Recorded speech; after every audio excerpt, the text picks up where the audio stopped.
Hello students, welcome to today's Current Affairs and GK class. Today we will learn awards and honors important for RRB. Good morning all 2024 Bharat Ratna list పరంగా చూసుకుంటే 2025 and 26 Bharat Ratna అనేది announce చేయలేదు కాబట్టి 2024 భారతరత్ననే coming డేస్లో ఎగ్జామినేషన్స్లో అడుగుతారు. So 2026 republic day రోజున మనకి Padma awards ఇవ్వడం జరిగింది. ఆ డేటాబేస్ మీద కూడా క్లాస్ జరుగుతుంది. ఇక్కడ మనకి భారతరత్న అనేది highest civilian award in India. So అత్యున్నత పౌర పురస్కారంగా భారతరత్న చెప్పుకుంటాం. సో మరి 2024లో కంప్లీట్ 5గురికి ఈ భారతరత్న అనే అవార్డుని ఇవ్వడం జరిగింది. సో ఈ 5గురు పేర్లు ఏంటని చూసుకుంటే మనకి ఫస్ట్ పర్సన్ వచ్చేసరికి పివి నరసింహారావు గారిని తీసుకోవచ్చు. అలాగే ఎప్పుడూ కూడా ప్రతి సంవత్సరం కూడా భారతరత్న అనేది ముగ్గురికి మించి ఇవ్వడం అనేది జరగదు. బట్ 1999లో 4 మెంబర్స్కి ఇవ్వడం జరిగింది.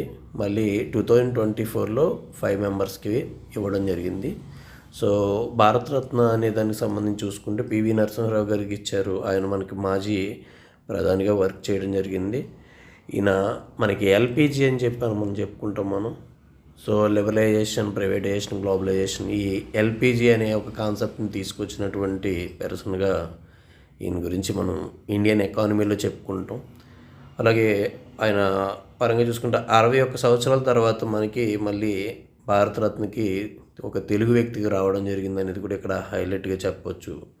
సో పివి నరసింహారావు గారితో పాటు మనకి చౌదరి చరణ్ సింగ్, జై కిసాన్ అనే ఒక నినాదం ఇచ్చినటువంటి పర్సన్. అలాగే కిసాన్ ఘాట్, ఈయన పేరుతో ఉన్నటువంటి సమాధి ఏంటంటే కిసాన్ ఘాట్.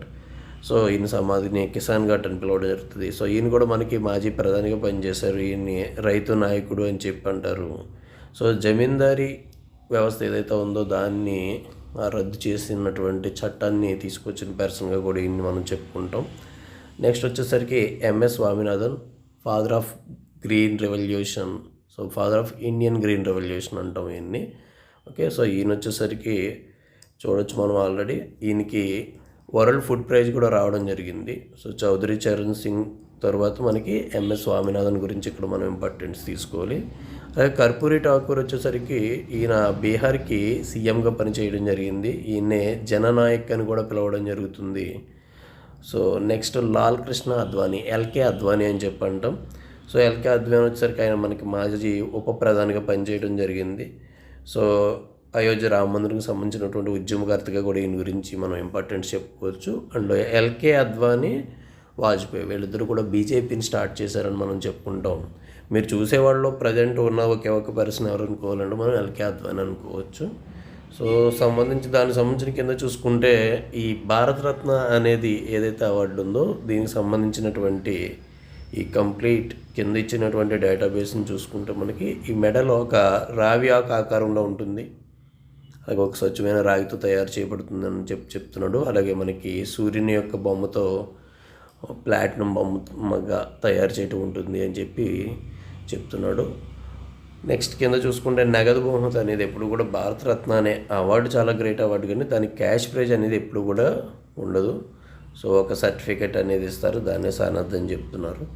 దీంతోపాటు ఇంకేం చెప్తున్నాడంటే మనకి ఈ భారతరత్న అనేది ఎవరికైతే వచ్చిందో వాళ్ళని ఏదైనా ఒక మీటింగ్ పిలిచినప్పుడు ప్రోటోకాల్ ప్రకారం మనం 7వ స్థానంలో ఆయనకి గౌరవం ఇవ్వటం. అంటే మనకి ప్రెసిడెంట్, వైస్ ప్రెసిడెంట్ ఇలా ఒక ఆర్డర్ ఉంటుంది కదా, అందులో 7వ స్థానంగా వీళ్ళకి చెప్పొచ్చు.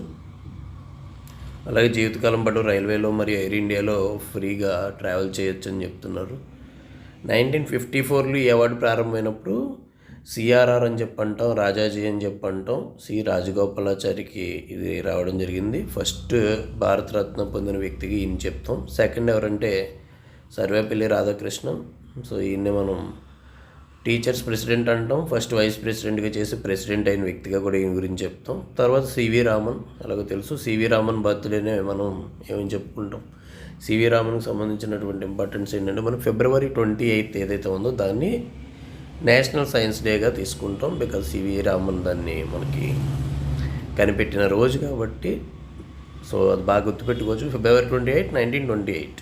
ఓకే, సరే. నెక్స్ట్ వన్ చూసుకుంటే మనకి మొదట్లో ఈ క్రీడల్లో అవార్డ్స్ ఈ భారతరత్న అనేది ఎప్పుడు ఇచ్చింది లేదు. బట్ ఫస్ట్ టైం ఎప్పుడు ఇచ్చారు అంటే మనకి 2011లో చేంజెస్ చేసి 2014లో సచిన్ టెండూల్కర్కి ఇచ్చారు. సో అందువల్ల భారతరత్న పొందిన మొదటి క్రికెటర్ ఎవరన్నా, అలాగే భారతరత్న పొందిన అతి చిన్న వయస్కుడు ఎవరన్నా కూడా మనం సచిన్ టెండూల్కర్ గురించే చెప్పుకోవచ్చు. సో అలాగే ఏదైనా ఒక ఎఫ్ఐఆర్ నోట్ చేసేటప్పుడు కానీ ఇలా ఏదైనా సరే ఎప్పుడైనా భారతరత్న అనే పేరు పెట్టి ఎక్కడా కూడా ఎవరి మీద కూడా కేస్ ఫైలింగ్లో కానీ ఇలాంటి ఎక్కడ కూడా అదే చెప్తున్నాడు మనకి. భారతరత్న అనే పేరుకి ముందు కానీ వెనక కానీ ఉపయోగించడం అనేది రాజ్యాంగపరంగా నిషేధం. సో ఆ విధంగా మనకి క్వశ్చన్స్ ఎలా ఉంటాయంటే అప్లికేషన్ ఓరియంటేషన్లో ఉండి మిమ్మల్ని ఆలోచింపచేసేలా ఉంటున్నాయి.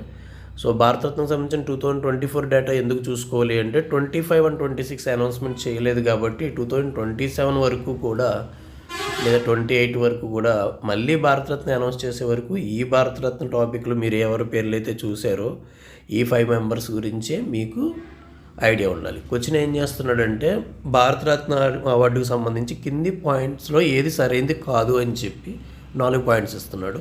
ఆ 4 3 రైట్ ఉంటే 1 రాంగ్ ఉంటుంది. ఆ రాంగ్ ఏంటనేది మీకు తెలిస్తే తప్ప మీకు ఆ టాపిక్ వచ్చినట్టు కాదు, అక్కడ మార్క్స్ వచ్చినట్టు కాదు. సో అవార్డ్స్ టాపిక్లో ఫస్ట్ టాపిక్గా మనం భారతరత్న గురించి వీడియోని అప్లోడ్ చేస్తున్నాం. నెక్స్ట్ టాపిక్ పద్మ అవార్డ్స్కి సంబంధించిన డేటాబేస్ కూడా వస్తుంది, అది కూడా చూసి రైట్ డౌన్ చేసుకోండి. Okay, have a nice day, bye.